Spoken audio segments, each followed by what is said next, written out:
welcome to the 2021 Slugger O'Toole year-end review. We have Alex Kane, who is a columnist. You can read his musings in a whole host of different places. We're delighted to have you back, Alex. Thank you for coming back. My 8th year and always a pleasure. 8th year since 2014. You've been a constant and another regular panellist. We have the Belfast Telegraph crime and security correspondent, Allison Morris. Allison, you're very, very welcome. And of course, it wouldn't be a year-end review without our traditional host, Mr. Alan Meban. So Alan, thank you for coming and helping us get through the year-end review. As you know, audienceless as well, but here we are. We're delighted to have you. Let's start with, it's been a busy year. I don't think when we met here this time last year, we thought the avalanche of news that was going to come to us was going to happen. So let's just start off back where we started. Let's go back to January. The protocol comes into force, okay? And unionism, the DUP in particular, try out a position at the start of the year about maybe making the protocol work, amending it. Arlene Foster tries this, and it lasts about 4 or 5 days. Alex, as our resident unionist commentator, what happened and why did that pivot happen so quickly? I think they just got scared. I think they got absolutely spooked. Because I think you have to remember the DUP at that period. They'd spent the past 3 years, being close to the Conservatives and the ERG. They thought they were particularly close to Boris Johnson and Jacob Rees-Mogg and Gove and all these big cabinet players. And by the beginning of last year, by the end of 2020, they suddenly realised that yet again they were going to be shafted, over and over again. It was going to happen again. And I think, Arlene saying, and I think it was Arlene who actually said, I think Jeffrey himself said a little bit earlier back in October, that there were opportunities here, there were moments here, maybe we should look at them, which was, in fair enough, the sensible thing to do. But then they began to hear mutterings from loyalism. I don't know if the LCC had made a statement at that point, but they began to hear mutterings from them and other sections of younger loyalism. And they just got themselves terribly, terribly frightened. And instead of sitting down and thinking, okay, how do we segue from this to this? How do we try and see if there's anything worth preserving? Or do we just find a ditch or a cul-de-sac and walk straight into it, knowing that at some point, a matter of months later, we're going to have to crawl back, and that's exactly a year later. I mean, Jeffrey made his big speech on the 9th of September. If this isn't sorted, we're out by the end of October. If this isn't sorted, we're out by the end of November. If this isn't sorted, we're out by December. If this isn't sorted, it'll be early in the new year. And when are you going to crash an assembly? I mean, you crash an assembly because the government hasn't done what you want them to do, and your pitch to the electorate is, vote for us to be the strongest unionist party, to tell the government, which has serially shafted us 11 times since 2017, make us the biggest party and we'll sort it out this time. It's just crazy stuff. I mean, Alison, and there were a lot of different tactics that the DP used. First off, they had the petition that did the rounds, where they tried to get a certain number of signatures to show opposition to the protocol. And that didn't totally seem to work. But then the British government did start coming on to the DUP's train. Lord Frost started saying, well, no, this does need substantive changes. There actually are substantive problems here. So what did you make of how the protocol debate in the first bit of the year evolved? I don't think anyone could argue that there's problems with the protocol and that they need ironed out, because it was a deal that was done in such a hurry and in such a rush. There was always going to be issues with it because nobody actually knew how the protocol would function until the protocol started functioning. So it was easy to say, I think that the DUP could have come out and said there are major issues with this, and we are going to go back and we're going to force the British government to change them, and we're going to be a strong voice in Westminster, but also there's positives in this, and try and sell the positives of it. And that is what the DUP do every time. They never ever sell the positive aspect of anything. They're always on the negative, they're always on the back foot, and they allow themselves to be led around by the nose by hardline loyalism, and that's the truth. I mean, if you remember back to the deal on the Irish Language Act that fell apart over a weekend because somebody leaked parts of it to sections of loyalism, and they backed down and got scared and backtracked on that, instead of just standing up and saying, no, this is a very small percentage of the population. What they're saying, they may be very loud voices, that doesn't mean they're every voice. Here are the positives. This is what it could do for Northern Ireland, and the best way to preserve the union, which we keep being told is in peril, and the future of the union's in peril, is to make it economically viable. If this helps make it economically viable, it'll help preserve the union. Let's get those ironed out. And they had Lord Frost, and he was an ally of theirs, and there was constant meetings and briefings, and I know, speaking to people in those circles, they had direct access to Lord Frost. He was their man on the inside, so they felt, and I think that's why Jeffrey Donaldson made those statements, because he felt that what he was being told by Lord Frost was true. But then events when what's happening in Downing Street and what's happening in Westminster is always take over, and they have no control over that. They have no control over the fact that Boris Johnson's now under attack from his own backbenchers. They have no control over the fact that Boris, who was the darling of the British political press, is now being slaughtered over constantly having piss-ups in Downing Street. Not that we would ever do that, but we're drinking tea. Can I just say? Tea. Tea. Yeah, not on all of those things. They have no control over that, and they couldn't have seen that coming. So therefore, they're hitching their wagon to this man who is so unpredictable, whose leadership is just going to lurch from crisis to crisis over the next couple of months. And the more Boris Johnson's leadership falls into that kind of peril where he's constantly trying to save himself, the less he'll give to tosses about the protocol and about Northern Ireland. He couldn't care less. He didn't care less as it was. But think about this. He appointed Liz Truss, who's the Foreign Secretary, and didn't even give her a job. Didn't even give the Brexit Minister to someone as a job. Yeah. He just went, do you know that massive job you have?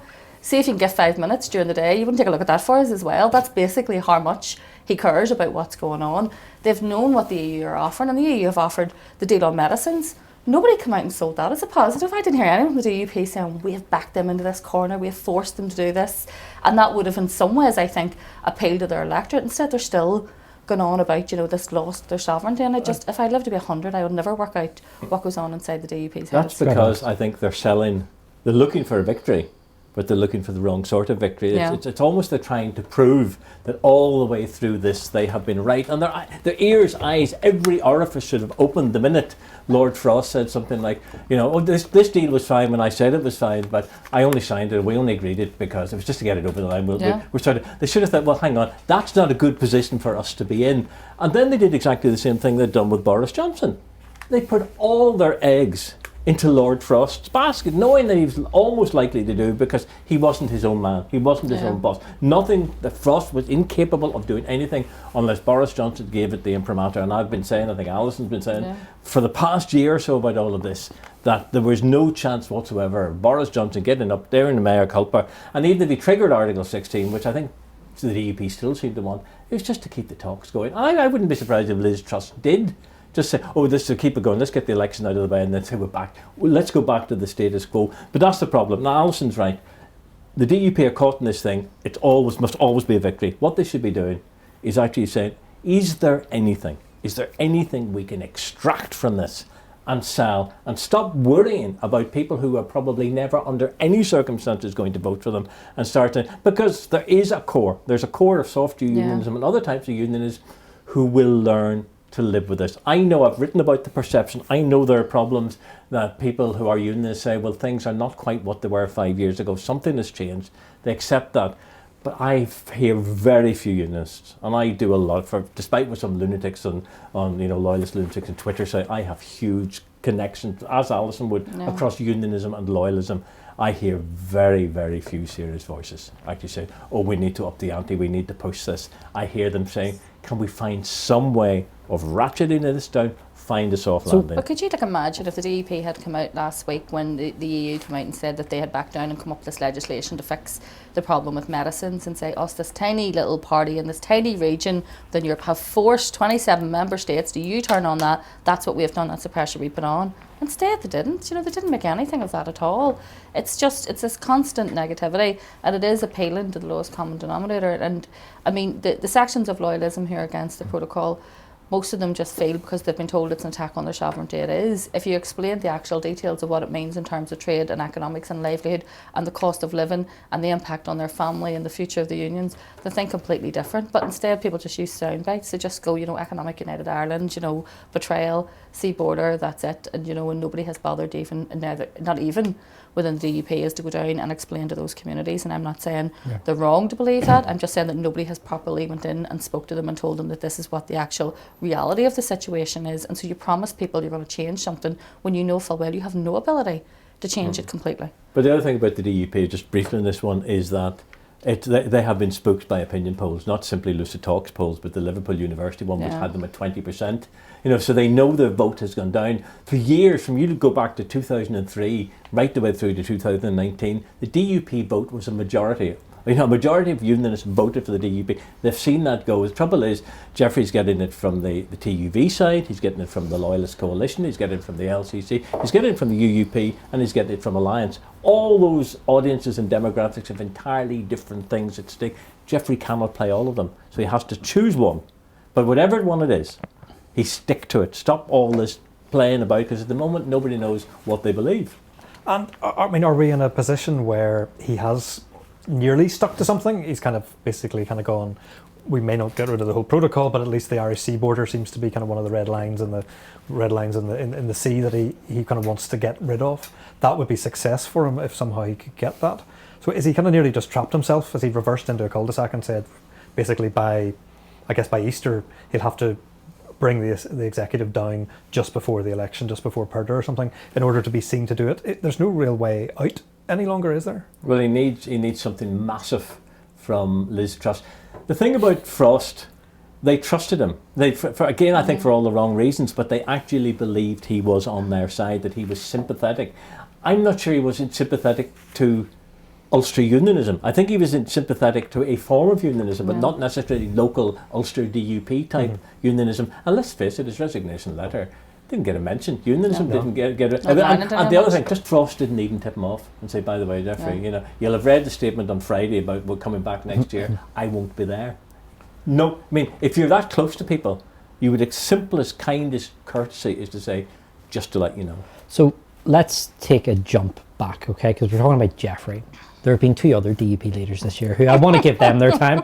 And I think mea culpa, the media, I think most of the media missed the rumblings that were going on, and that there was a letter doing the rounds, and then it was only very late in the piece when the letter was almost going in and going in behind DUP HQ that it was picked up upon.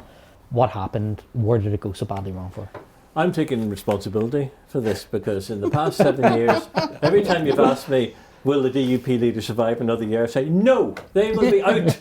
Last year I said, no, Ireland is safe as houses. They were so frail. They said, right, we'll prove Alex wrong. Let's prove him wrong again.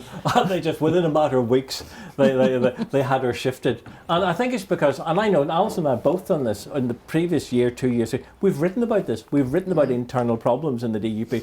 And I've grown tired of the number of times I heard DUP MLAs, MPs say, oh, Alex doesn't know what he's talking about. There's absolutely no, we get on like a house on fire, everything is fine, everything is dandy. But we've known for a long time that there was something not quite right, but the DUP were just brilliant at keeping everything in-house. But again, I think it partly goes back to 2019 when they lost Nigel Dodds, who's a hero within the DUP. If we talk about great giants of the DUP, he's liked. He's an enormously likable guy anyway. But he's like, and they lost Emma in South Belfast. Another shock for them, because the sheer scale of the vote again. It's okay, it was a Brexit vote as well, but two key seats in Belfast gone, and then an opinion poll from Lucy Tall suggesting the vote had gone down. And you're talking about, at that point, you're about 14, 15 months away from an election. North Down DUP people were telling me Farry was toasted, getting nowhere. They were getting this massive, and I had done a piece for the County Down Spectator, just saying, there are, I didn't call it for, I've just said there are rumblings.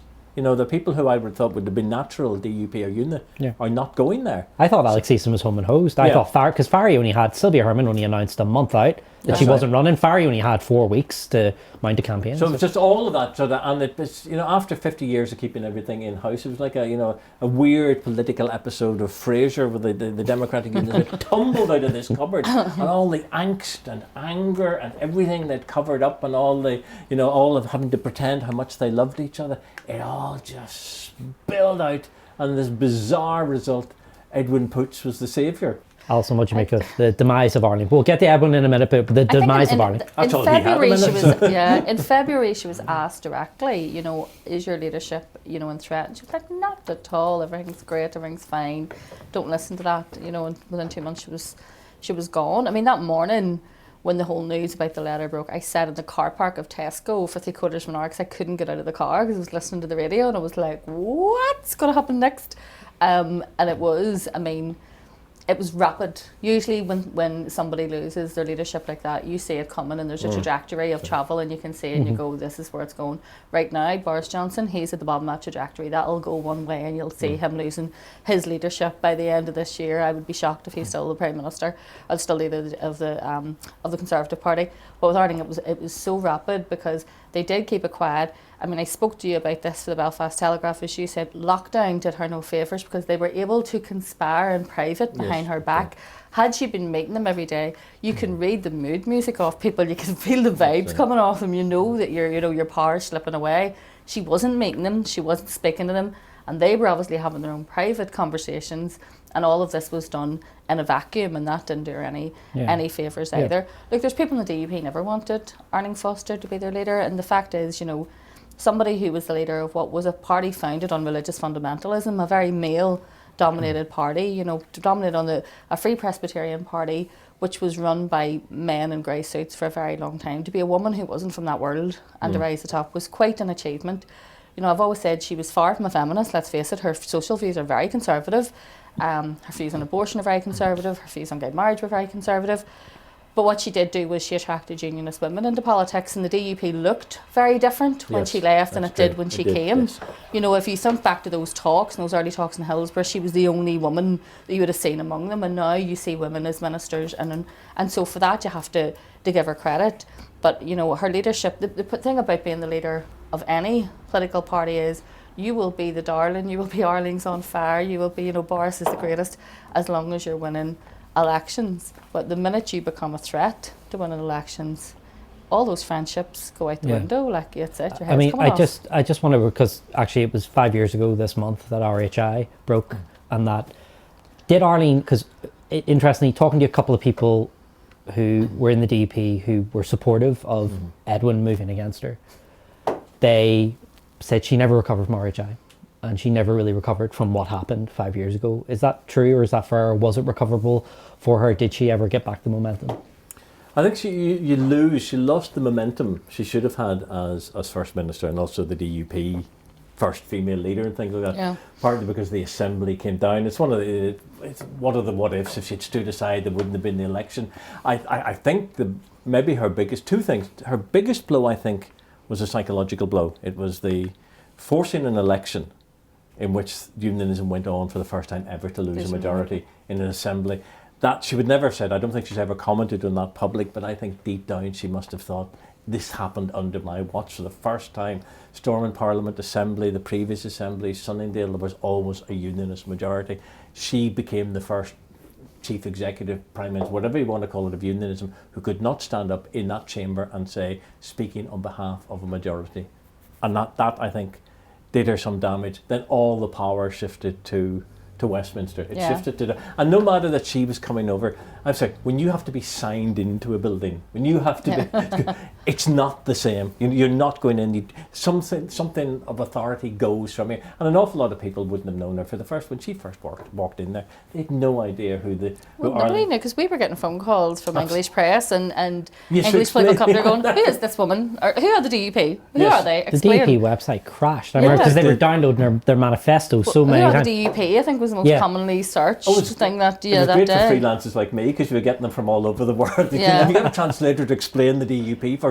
But the other thing I thought was very notable about Arlene was after she'd left, she said, "This is not the party that I inherited." And I remember writing a piece shortly after saying it was. The thing is, she hadn't noticed that it hadn't really changed. But Alison's absolutely right. It's this thing you need in politics. You need to be at the centre. It's like Thatcher. Thatcher ended up going in October 1990 because she'd stopped doing the tea rooms. Say what you like about Peter Robinson, Paisley, Michelle, they work, even without the Assembly running, they work that system. Yeah. Arlene was left in a strange limbo, no Assembly, no chance to play the big media game here, and nothing in London. And those boys in Westminster who inherited all that power and were the kingmakers, they were never her fan. They were never a fan of hers. They never wanted her as leader, and they seen it as their chance, to take all that power back and to make it the party of Ian Paisley that they wanted it to be. The party of old. But just because I think if Arlene, because I've known her a long time, I knew her into the Ulster Unionist Party. I think if the Assembly had kept going, I think we would have seen an entirely different side. of Ireland. Yeah. And if there hadn't been, if the DUP hadn't ended up, propping up, the Conservative, because I'd know she has coherent views there. She never really got a chance because she spent so much time looking over her shoulder at other things instead of focusing on work. The daggers And what in she her wanted back, to, and the daggers that were Yeah, really it must have been exhausting. And I've watched her on GB News and she's actually really good. Yes, she is. If we could have seen that side of her. I'm for a commentary spot there.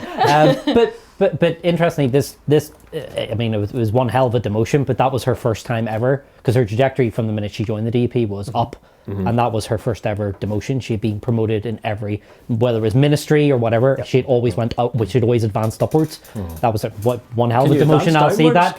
Well, she certainly went sideways with me in terms of she never lost a ministry. She's never the only DUP person who was going to continue. But even in ministry, she went from environment to deputy, then to finance, and then on to first minister. She was very lucky too that the RHI report came out days before lockdown started. I remember standing with Sam McBride up in the freezing cold up at Stormont, and they were talking about it, and it was like the third item down on the news because we knew that we were going into lockdown. Had COVID not happened, that would have been report would have been much more newsworthy than it was. What do we mean? I mean, so when we look back on the Foster legacy at 5.5 years as DUP leader, again, first female head of a devolved government in Northern Ireland, and the first female leader of unionism. Well, the DUP, Anne Dixon led a unionist No, party. but a leader of unionism as a movement. I'm talking fair. about. So, what do we make of the Foster legacy? What would be if we were when books are written about her? What will they say about the Foster legacy? Well, I don't want to be unkind, but I don't think books will be written about her simply because she didn't get a chance to establish that legacy.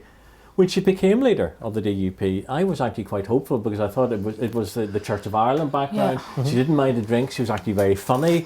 She's hugely sociable, away from the political side. And there is talent there. She's someone who was usually very good at reading a room. And I heard her when she made speeches against the agreement, when she was still in the Ulster but there was real passion there. This was someone who wasn't saying, I'm anti-devolution or I'm anti-power sharing. She said, I'm anti what we're doing it this way. And that's why the DUP was an option for her. But all the things that you would have thought that if she'd had those 5 years, I think, without the assembly collapse, without the Conservative stuff, without losing, 2 seats, I just think, I would just sum up her legacy, if you can't sum up in those circumstances, I just think there were so many wasted opportunities, because I think had she got the full 5 years, there were moments in which she still made me angry.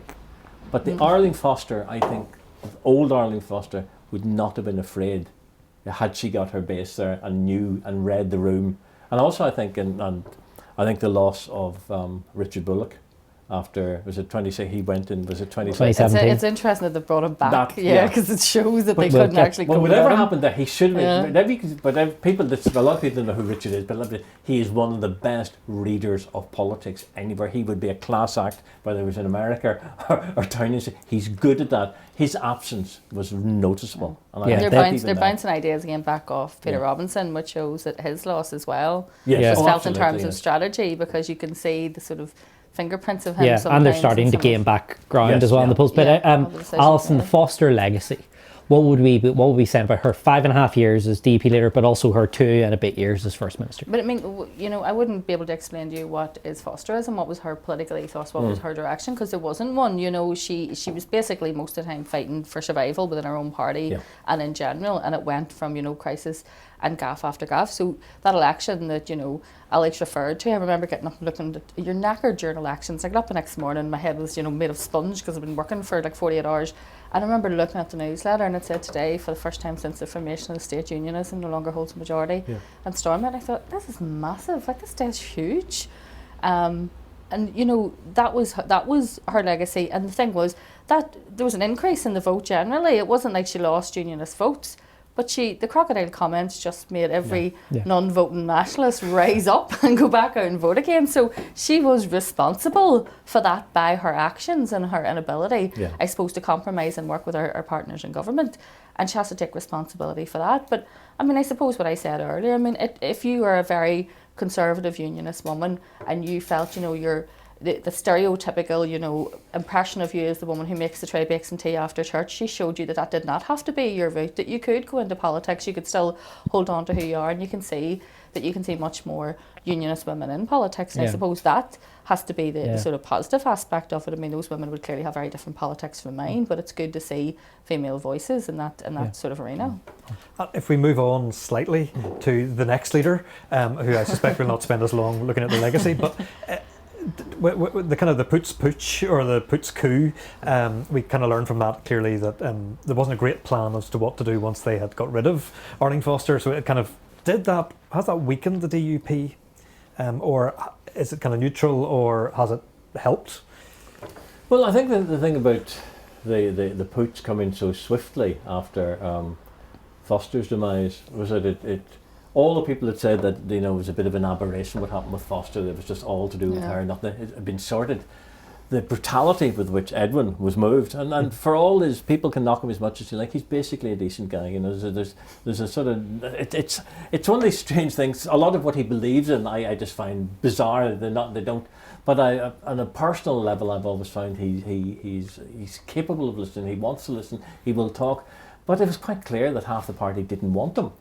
You know, so the Donaldson counter puts just proved. But again, Jeffrey barely won. You know, nobody challenged him. But we've no idea who likes Jeffrey, who doesn't. I can't imagine in a matter of 2 or 3 weeks, all the people who backed Pooch suddenly decided that Jeffrey was the saviour and was going to sort them out of this mess. But I was going to say, I think the problem, Jeffrey's thing now, where he's still struggling, you know, to try and keep so many people.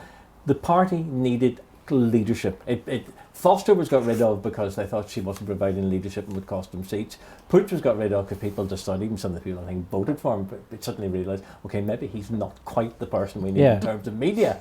Jeffrey was supposed to be the safe pair of hands, who's been around there, and he is. He's usually very good, but even he has found it almost impossible. I always say with Jeffrey, that one mistake he made in political terms, he should have challenged David Trimble for the leadership way back in, I think it's 2003, instead of leaving it to Martin Smith, because I think Jeffrey would have won at that point, and the whole history of unionism would have been entirely different. He left it too late, and he's inherited a party that still doesn't want to be properly led by anybody. So, I mean, because it's worth reminding ourselves that Edwin was elected leader for the first time ever in DUP history, but only by 2 votes. It was 19 votes to 17.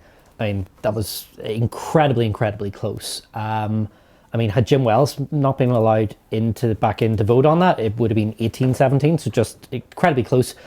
But when Edwin got the leadership, you would have thought he would have won it by like 30-6, the way he acted in the first, you know, the way doing the deal, obviously, with Brandon Lewis and Sinn Féin to get kind of not reformed, but to stop Sinn Féin from walking out, and then nominating Paul Givan as First Minister. And you talked about listening to radio, sitting in the office just behind us here, me and Alan literally falling off our chairs as Gareth Gordon read out that 3/4 of the DUP MLAs actually haven't backed this decision, and he's being nominated right now, and Paul Givan is taking the oath right there and then as his DUP parliamentary, but it's still ongoing. It's still ongoing. We've never seen anything like it before. No, and also even the leadership challenge, the run up to it, they weren't allowed to do any media interviews, they weren't allowed to do any public appearances. It was all to be done behind closed doors. The whole thing was completely bonkers from start to finish. I mean, had that been some sort of Netflix political drama, you'd been watching that, shouting at the screen, this is nonsense, none of this could ever happen. I was doing that. And there was real life unfolding before us. And again, you know, I mean, the whole in and out of the DUP and the famous unpainted door, which miraculously was unpainted 1 minute and painted 5 minutes later, because everyone was staring at it going, what's going on in there? No, and somehow, you know, and I know there's people going to probably screaming at the screen now going, Alison, what are you on about? Sometimes you sort of feel sorry for Paul Givan because nobody really wants him. I mean, he's only made, everybody's been a First Minister, his own party didn't want him to be First Minister, nobody wanted him to. Jeffrey Donaldson clearly doesn't want him to be First Minister, but he's nobody to replace him with because he can't replace him because he's in Westminster, and he's just sort of floating along there in a role, you know, that he has no business being in the first place. It was not, I remember being on radio that day and them saying he's resigned. And I said, I've had bottles of shampoo that lasted longer than that. And it was true. I mean, 21 days. I mean, literally, you're squeezing the end of the air conditioner at that stage. I must go and buy a new bottle. But what if, and I go back to that narrow victory, but again, Edwin, when he took over as DP leader, every Foster minister sacked outright. No one kept. Paul Frew brought in as economy minister, Paul Givan as First Minister, Michelle McIlveen, and you had the bizarre, for the DUP, this is quite uncommon, the leaving ministers, Peter Weir, Diane Dodds, going, wish my successors the best, but this does not bode well for bringing the party, which you never really saw in the DP. Alex, what about that? We've never seen a political bloodletting like that from any... I think that the problem is, it goes back to what I said earlier about all this, the cupboard door bursting open and 50 years of angst pouring out, and all these people have had to pretend for years that they get on terribly well. I'm all very friendly. We're the party that stands united. And you suddenly realise they in some cases, it's not just mentally, intellectually hate each other. They physically and emotionally. Meeting in the shows, but they were accusing each other, setting paramilitaries after them in the meeting. That's how Hanukkah. It was just, they were threatening me. It was just nuts. A horrible thing, and I don't know whether somebody whispered in Edwin's ear, going back to Netflix political drama. This is what you do. You you get rid of them. You wade through blood. What's that line about wading knee deep and thigh high through your opponents just to prove that you're king, and then turn around and go, there's nobody left in the room. Shakespearean, you got to kill the king to be the king. And I think that's what happened to Edwin. But one thing I'll never understand, I will never understand why he had that secret meeting where he seemed to give the nod to Sinn Féin. Fine, if we don't get this Irish language stuff sorted, Lewis can deal with it, and you just keep quiet while I nod through. Don't ask any questions when there's no DUP in the room or anything like that. Just go ahead. Because I have no idea. I know there's some conspiracy theories say, well, this was all, Edwin was set in to make sure that everything continued and it didn't get rolled over, but he was always going to be pushed. They just had no plan. They had this great genius plan, let's get rid of Ireland, and then they got rid of it and must have all high-fived and went, does anybody know what we're going to do now? Because there didn't seem to be any what now. Yeah. And Jeffrey Donaldson is leader via the scenic route. He must sometimes sit alone and go, they didn't actually want me, they wanted Edwin Boots. And only for he was such a disaster, I am here by default. But that's the whole point. It's a bit like Arlene, in the same way Arlene didn't get a chance to establish a legacy. Edwin didn't, because had he won by maybe an extra 4 or 5 votes, Jeffrey's team might have been rode back a little bit, but it was all they needed to do was swing one person. And then Edwin almost like he played straight into their hands. But you said about the Irish language thing. I'm pretty sure I remember back in 2018 when the deal was falling apart. Mark Carruthers asked Edwin something about the Irish language stuff. And I think he owned up. He said, "Yeah, I am aware of that. We were partly involved in writing that." And so he wasn't distancing himself from it. So I don't know whether he suddenly thought, I can't go any further. They don't trust me enough. The media's not trusting me enough. What do I do now which will maybe steady the party for a while? Let's keep devolution going. Let's get a first minister in there, and let's push the Irish language. If it way down the line for months. I think so, because he was being treated as a bit of a joke figure, especially I think by the English press, who just don't they were like, who is this person? What does he believe in?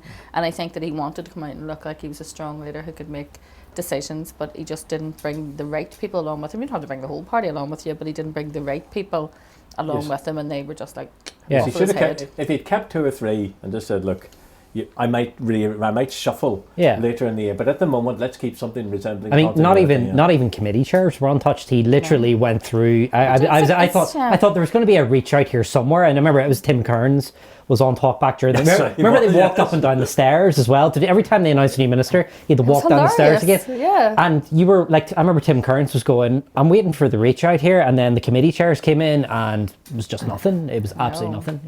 No, but I mean, I have to say, in terms of sort of as political drama goes, it was widely entertaining. Let's face it, they were quite a good 2 weeks or 3 weeks or however long it lasted. Yes, his leadership may have been short, but it was eventful. It was.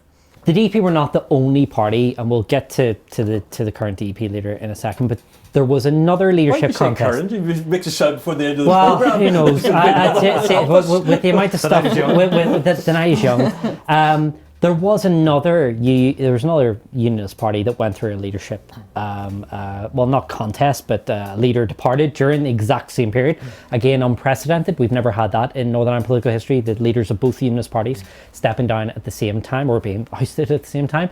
Steve Aiken just surprises people again by just saying, "I'm going." And politicians don't use this, but a very honest statement saying, "I don't think I'm cutting through as party leader. And I think the party would be better served by someone else." And we all kind of knew who that was. That was going to be Doug Beattie. Alex, because you've got so much history with the Ulster Unionist Party, what did you make of Steve's stepping down? Were you surprised by it, and with the honesty with which his statement? No, I wasn't surprised. It was clear that he wasn't comfortable. Yeah. The thing about Steve, and bless him, another decent man, given his background, both in the Navy and in the civil service and all the things he's done, he's used to a world where the boss gives an order and it's followed through. He's not used to sitting around a group meeting where he says, and I think we should do this, and somebody goes, oh, my people wouldn't put up with that. We're not doing that. He's not used to that. Tyrone's not going to fall for that one. And also, he had no, I don't know what it is. He just, every time he went on to, particularly Nolan, it was just car crash. You could hear the squealing of the brakes by the second. Everything about it was just absolutely awful. And I think just the fact he knew that if the DUP, and they must have thought, at that point, it was likely to be Jeffrey Donaldson, before the Pooch thing came in. Yeah. It's going to be him. And that, I think Steve is the sort of man, but he's good at calculating. He would have sat down and thought, I'm not good enough to take on Jeffrey Donaldson, on a one-to-one. The guy's got 40 years political experience. I think he'd only been in the party 6 years or something like that. I don't have that experience. I don't have that chutzpah. I don't have all that ability to work a room and do all of that.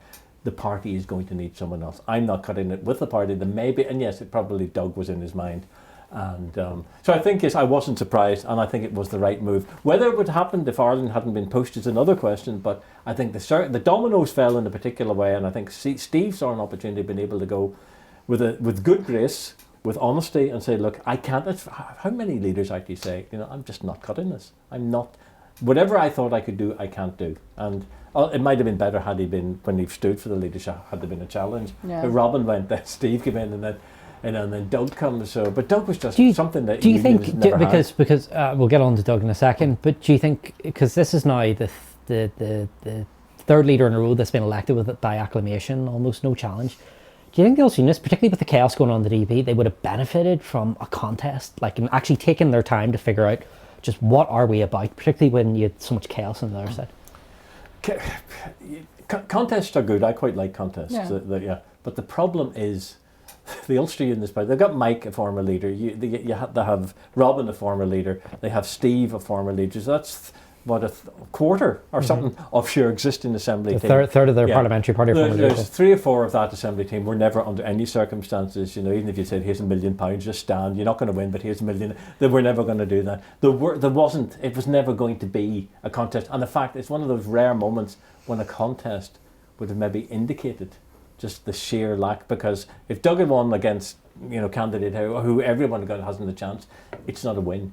Robbie Butler was mooted for a while as a challenger, and then Robbie's turn I think will come. He's very good at what he does, but Doug, I had hoped that Doug would have gone after Robin went. I had hoped that there would have been, because it might have been a more interesting contest then. I would have hoped at that moment, but his time was coming. He had been thinking about it, and he's a sort of Ulster Unionist Party leader they've never had. They've no idea how to cope with him. Yeah. But and I can tell you this, because as you said, I go back a long way with the Ulster Unionist Party. I'm not hearing the sort of criticisms. You might get the odd people like Harold McKee in South Down with the Liberal thing and so on. But I remember one person who I would say is very traditional, old-fashioned, fairly, right of centre. But he just said to me, we were having a chat a few weeks ago on the phone, he just said, you know something, Alex, about Doug? I don't always agree with him on some of that Liberal stuff, but I sense he can win. And I said, is that your feeling across your constituents? Because I can't name him, obviously, but he said, see down here, Alex, there are people that have similar views to I have, but they think this guy can win. Yeah. And I think they didn't think that of Steve. They did no harm to Robin. They didn't think of that of Robin either. And halfway through Mike's leadership, there was that sense as well. They didn't think of it him. And I think that's, of all the things you can say about Doug, it's the fact that the party, forget what the public or media think, the people who have to knock the doors are actually begin to believe this man can help them to win. I mean, that was really obvious at the party conference, because most of us spend far too much of our lives at party conferences. I was delighted they were back then and been gone for 2 years, guys. Rushed to the Ulster Unionist Conference. But there are opportunities, because there's so many people there. The people who don't like someone, they're very upfront about coming past the press desk and telling you about what that is doing and that he needs to go. And you get quite an informal feedback on what's happening at the front of the room, and that really wasn't happening. Yes. People were delighted with Doug in a way that I haven't seen any kind of UUP party conference. But Just also, you know, I like Doug Beattie. I know, you know, anytime I've ever spoke to him, he's a good crack and he's a good man. I think he has a good heart. I think that what happened to, you know, and he's very public about what happened to his great grandson, and I think all of that was around the time, and he felt that he couldn't, you know, dedicate himself to it at the time, and now he thinks that he can. What they need to do is stand firm against that sort of, you know, the hardline loyalist shouting Lundies. He needs to stand up to that and not panic and then retract on what, because he has a vision and he needs to stick to his vision. I am fascinated for this election because I want to see if my suspicion is true, that there is a massive section of unionism who are so strong on the union and who want the union preserved, but who do not give, you know, sly awake at night worrying about the protocol, and who are also socially liberal. I mean, we know that the, you know, her Loyalist Voice, that website, and they interview very hardline loyalist women, you know, really working class, you know, Shankill, Newton Ards Road women, and they have all, like in their survey they did with their participants, most of them were in favour of abortion and, you know, liberal abortion laws. So there is a loyalist section of that society that were unrepresented. Now, some of them just didn't vote. Some of them voted for Alliance, but because Alliance don't have a, you know, a constitutional position, I think that their natural home was with a strong unionist party who reflected their views. Do those people exist? And if they do, we're not going to be too long fighting it after the next election, because Doug Beattie has created a perfect party for them. So if those voters exist, we're going to find out. And Doug, interestingly, I thought once Jeffrey started piling on the pressure on the protocol about bringing down the executive, and I thought this will be the minute that Doug will cave. He'll do the Ulster Unionist thing and he'll be like, oh, maybe, but he didn't actually. I remember being interviewed on Talkback and William Crawley trying to press him, and he didn't budge an inch from his position. Went, madness to do this. The Ulster Unionist Party will never bring down this executive under any circumstances. Doesn't serve us. And also, he's made it transfer friendly, which is like in the method of elections that we have. That is crucially important.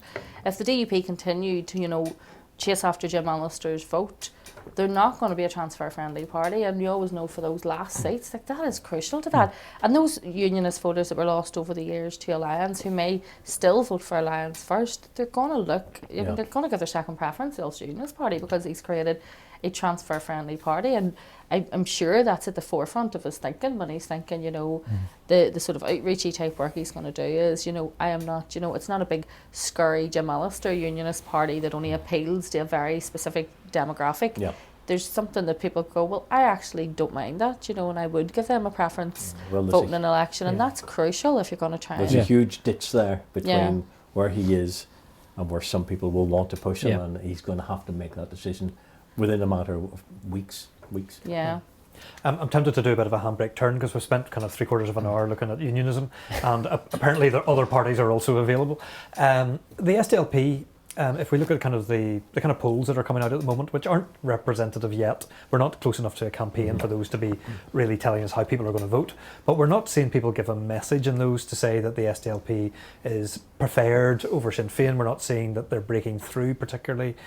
Should Colm Eastwood and the SDLP MLAs be concerned at this stage that that they're not certainly making the right progress that they should now for an election? I think that, you know, they were probably riding high on after the, I mean, my goodness, what a general election they had. But remember, that was a Brexit vote, and they were the only nationalist party that took their seats at Westminster. And at that stage, people still thought, because nobody knew that Boris Johnson was going to end up with a massive majority, that there was a chance to hold a sway of power and to do something about Brexit. Now Brexit is done, and there's no chance of doing anything about it. People who loaned their votes to the SDLP won't be so quick. I think that, you know, in some places they can make gains, in some places not. That's why having good candidates as well, you know, and high profile candidates. And I do think that where they shoot themselves in the foot sometimes is the constant aggression towards Sinn Féin. They're constantly at war with them, you know, online, on social media. And every time they do that, all they are doing is giving attention to Sinn Féin. If you watch Sinn Féin social media, they rarely mention the SDLP. It's like they don't exist. So they don't return that serve to them. They're just like, no, we're doing what we're doing, we're paying no attention to it. But they seem constantly to obsess with what Sinn Féin are doing. And that, I think, shows a sign of weakness in some point, you know, and, you know, a lack of confidence in your own abilities. You're constantly looking over your shoulder at Sinn Féin, and I think that that's where they do themselves no favours. They'll probably do well in some areas. I think that what went on with Sinn Féin and Derry and you know all the wrangling over what happened with Martina Anderson, and there was clearly bad blood there, and they could have maybe came around and sort of swept that up and done well out of that. But that seems to have been, by giving Martina the position they have, they seem to have sort of quelled that rebellion down quite well. So I don't know. I mean, I can't see them making any massive gains. I think that for them a success would be just to hold on to what they have. Which is very disappointing in a sense for them, because they would see themselves 2 years ago, they would have seen themselves as they were ripe for a revival. Particularly when you consider some of the people they've got in the assembly. I mean, you could probably name more SDLP MLAs than you could Sinn Féin MLAs, interestingly. You know, they're all I mean, co-opted. there were some, and there have been a massive amount of co-options, but Sinn Féin held a pandemic out this year in Dublin, which I was down at, and one thing that came across from both Mary Lou and Michelle was, again, as also like they also bubbling with confidence. Yeah. They exuded both north and south. But they're flying in the south. They're flying. And like it was the amount of them that are confident about big gains, but also that Michelle O'Neill is going to be the next First Minister of Northern Ireland. Alex, one, do you buy that is as nailed on as some of the narrative is? And two, how do you think, I mean, because one thing that struck me was, I remember up until the pandemic, people were questioning Michelle O'Neill because she had that challenge here from John O'Dowd. People were questioning her within the party as Vice President. Now she seems to be unchallenged within the party, seems to be in a solid position. What do you make of that?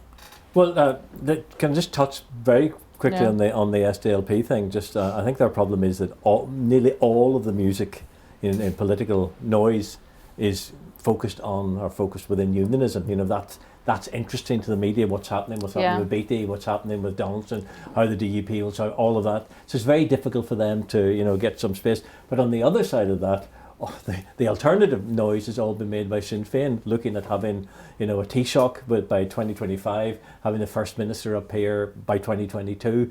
So again, the SDLP found themselves in this very weird position where they're just not really interesting to anybody. It doesn't mean they're doing anything particularly wrong, or that, you know, Colum has made any huge mistakes, or Nicola Mallon is a minister. There's no real sense that, and Matthew O'Toole's been doing quite well, but no real sense that they've either done any particular good or any particular harm, which is the worst position to be in politics. But in terms of Sinn Féin, you know, yes, you will hear very quietly occasional criticism if some sinners will tell you just look, blah blah blah. But that doesn't matter. In politics, nothing matters if your core vote and your party member believe that you are going to win, and they believe. There are very few people within republicanism, you know, in Northern Ireland, you know, within Sinn Féin, mainstream Republicanism, if we can call it that, even in the SDLP, who don't think that Michelle O'Neill is going to be First Minister, at least entitled to the role of First Minister. She doesn't need to do anything to be First Minister. She just needs to sit there and just steady the ship and don't mess up. That's all she needs to do. She can be First Minister. And I actually do think the leadership challenge did her a favour, because it enthused her, because then she was elected by the party, and then it took away all that criticism that she was appointed by these backroom men, that she was a puppet, all of that. That was all gone then, because she'd won an actual leadership challenge, and I think that helped her. I'll tell you what also helped her. During the pandemic, when they took all those men away from behind her because of social distancing, and she had to come out and stand on her own, that helped her, because taking that I hate that anyway, that donut from behind you, and it looks like then that you're speaking other people's words. And when you have these very strong, you know, almost historical figures like Jerry Kelly and stuff standing behind you, it's hard to be your own person. But when you took all them away and she came out and she stood on her own 2 feet and she spoke and she was very articulate, I think that helped her. I think that helped her a lot. That's to show her, and I think it's quite a subtle, you're absolutely right, but they're showing that she is, you know, this is your next First Minister. She doesn't need these guys. She can do this by herself, and she still has a problem. And if she's listening, it's not a die in the ditch criticism, Michelle. She still at times speaks extraordinarily quickly. As do I, Alex, as do I. But I'm not used to you. I'm used to the way you talk. My ears are tuned to you now. You need to spend more time with Alison. Yes, but I just think, Michelle. but that's what the whole Sinn Féin thing is now based, whatever in terms of policy, and there will be differences on you know, what they should do quicker or harder in the Irish language, indeed how they should handle COVID, what should happen, maybe they tack a little bit to try and do a gentler face. None of that matters, because there's no one within that party will tell you she is not going to be First Minister. And again, it doesn't matter. When Peter Robinson was leader of the that's all that mattered. People didn't give a talk. Even when Arlene, that first election, you know, when she did her first election, she actually did quite well in that election. in the 2016 election. She's brilliant because she got, I think, just slightly more votes than Robinson, but kept the 38. People think she's a winner. The minute because Sinn Féin is doing so well in the polls in the south, and it seems obvious again that all they have to do is keep things steady, keep doing what they do best, and that sort of community activism on the ground, especially with the housing crisis and all the other problems in the south, if they just keep on top of those sort of things. I mean, psychologically, I think in terms of what that means for nationalism, to have to have Mary Lou in the south and a First Minister in the north. And Sinn Féin's continued move, they dropped their opposition to the Special Criminal Court, which for middle class Ireland is a big issue, particularly in Dublin as well. And that was to, I think, position themselves as a party government, and they had realised that obviously that the troubles are gone, and those Special Criminal Courts are not necessarily used now to try Republicans, but they are being used for the gangland murders that are taking place, and that's so high up.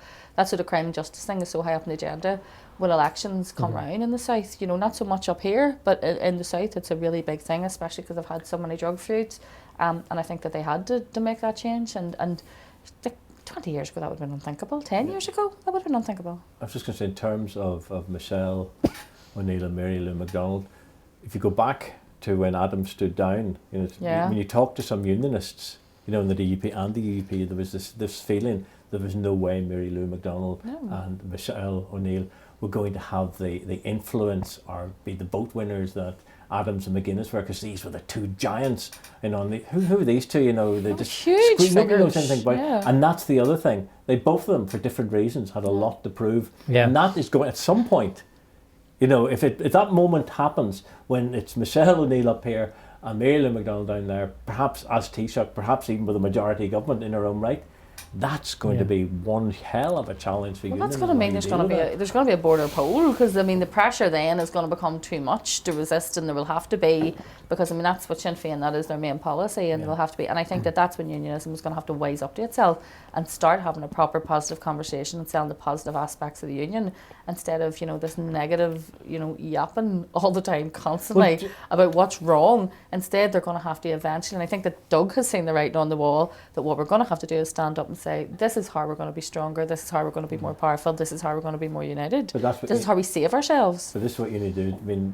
Unionists, I can understand why someone said they don't want to get into this conversation, because the minute you get into the conversation you concede it. But what I've said for years, I've probably said in these Slugger O'Toole meetings more than once, is that if unionism doesn't want to talk to nationalism or republicanism, at least have the good sense to talk to itself. To talk to all sections and say what it is. Because one question I'm asked over and over again at all the panels thing I do, people say, Alex, what is it to be a unionist? And then you say, well, blah, blah, blah. Well, how can you say unionist on the DUP? They don't believe that. Loyalists don't believe that. And that's the trouble. People, even 50 years after all of this, when you see Sinn Féin, people seem to know, no matter where you go in the world, they can give you some sort of explanation of what Sinn Féin does and what it stands for. Unionism, they still say, but what are the differences? We should not at this stage be having, and I say, speaking as a unionist right now, we should not at this stage be having to explain ourselves over and over and over. The word, you're a unionist, all right, we know what you believe. Nobody knows. So when it comes to the election, the Assembly election that's round the corner, a few months away, is it nearly inevitable that it's going to be fought on a kind of a dog whistle thing of who is the biggest party round the First Minister? Is that nearly guaranteed to dominate? I think it'll apply to both sides. I think it's a case of, there will be talk about health and education and integrated education and the economy and how we recover from the pandemic and all that socio-economic stuff, and that's what they'll talk about.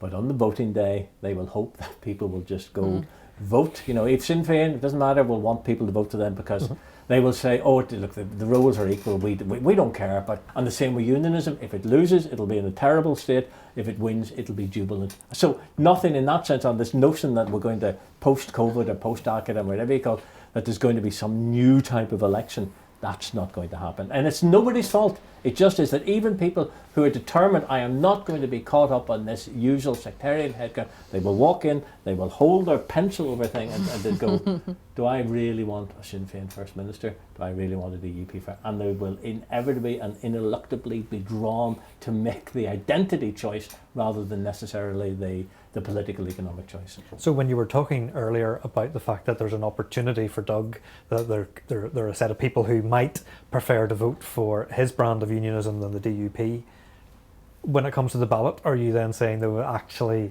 in their heart, that they'll regret not voting for Doug, but they'll go for the DUP because they Because in a sense, if unionism splits a bit more between those two, that's what causes the DUP to be a smaller party. What the DUP between 2003 and 2017, even Ulster Unionists who had difficulty with the DUP, they voted for the DUP primarily, even, yes, they wanted to keep Sinn Féin out and will still want to, but they voted for the DU primarily because it was the party best placed to provide a unionist First Minister. If Jeffrey hits an election in a matter of, well, we're talking about sometime 5th of May, if unionists are walking in there going, could be Doug, truthfully, that's where the problems arise. Now that makes Michelle O'Neill's job an awful lot easier. But it's a lot. We're talking about what, 3-4 months here, Alan. But Doug needs to run a lot of candidates that he currently doesn't have. He's unlikely to run enough candidates to be the largest party. But then that's the whole point. That's the point. He's going to have to do that. You cannot say, we don't want the DUP. They've let us down over and over again. They've been duped by successive Conservative leaders and statesmen and things like that. You can't then turn around and say, but we're not going to be. You cannot say we want to be the party to replace the DUP. The only thing is we're not going to field enough candidates. You've got to be a proper alternative. You have to take that risk. And if you don't take that risk, then don't pretend you're going to take the risk. And Alison, we haven't, the Alliance has barely got mentioned so far tonight. In a sense, in the news, other than the Justice Minister, Alliance are keeping very, very quiet at the moment. Do you think that's strategically good, that in a sense they're keeping out of all these cap fights and just quietly going around doors and kind of trying to be the alternative when there's an election? Do you think, because the Alliance surge was talked about the last time, is there still a wave coming in? I think that Doug is going to mop some of that up, and you're not going to see the big massive jump that you've seen in the past. I think that the jump that was going to exist has already taken place. I do think that a lot of it is about doing the work on the ground. Elections, people will vote for the party and they'll vote, in terms of that sort of green and orange line, but they'll also vote for the person who fixed their housing problem and for the person who, when they had troubles with a child's school, came and sorted it out. And that's, I think, with the sort of older, more established parties, I think that's where they have the upper hand, because they have those people who are known in the community, have the constituency offices who'll fix things. What happened with the Alliance, I think, is they had to find candidates from all over the place very quickly because they could see that the bounce was coming. I'm not sure, have those people then put the hours in and put the work in, once they were elected? Will they manage to keep those seats? And so that's always going to be really important. I think that's important for all the parties. The polls haven't shown any big slide either way. They're looking like they're staying quite steady. Okay, so we're in our final 2 or 3 minutes, so we get a quick observation for you. We would ask, looking ahead to 2022. Alex, obviously it is an election year in Northern Ireland. This is hard, but what should we be looking out for next year? I think there'll be one huge challenge, and it'll be the Unionist challenge. Do they try and put up the pretense of fighting a united campaign to stop Sinn Féin winning, or do they just go quite literally, Jim goes his way, Jeffrey goes his way, PUP go their way, Doug goes his way, and just let the votes fall where they lie? Because I remember the DUP used to say that when Trimble used to say, you're dividing unions, you're going to do it. And I think that Peter Robinson might have been the one who said, well, let's just see. Let's ask the voters to make the choice. Who do they want to lead unionism? And if we go down that path, I genuinely don't know what will happen. I don't know whether Doug could do it. I don't know whether Jeffrey. I'll say this about Jeffrey. Don't anyone listening to think he's don't dismiss him. Donaldson is good, and don't dismiss the DUP. They spent a very, very long time getting to the top dog position. They will fight tooth and nail to keep that top dog position. But I think it's going to be, we always say this, I think it's going to be, from a unionist perspective, I think it's going to be a fascinating election, because they have got choices now they didn't even have 5 years ago. Okay, Alison, 60 seconds. What should we be looking out for? I'm so excited. There's nothing gets me as excited. I think it's going to be a really interesting election. I think it's going to be an election like we've never had here before. And I do think that it's going to be a defining election in terms of the demographics of this place, in terms of how it falls, and in terms of the confidence in unionism and nationalism. I do think that you're going to see a split in that unionist vote, a natural split as people go back into where they actually, because now we have an actual definite difference between those parties that we never had before. People have exactly their own agendas, and I think that we'll see that. But I do think, and I'm looking forward to new faces coming forward. I'm looking forward to the highs and lows, the gaffes. I'm looking forward to standing in a freezing count centre. Bring it all on. Bring it Love on. yeah. Well, here we'll be there, and all the numbers and polls. What's not to look forward to? That brings us to the end of our year-end review. It's been very quick to pack in everything that's happened over the last 12 months, but we've done it with a phenomenal panel as well. So I want to thank Alex Kane, Allison Morris, and I want to thank Alan Meban for not just helping me host this, but also doing all the production technical stuff behind the scenes as well. But thank you for taking the time to watch tonight. So that just leaves me to say have a very good Christmas and a happy New Year.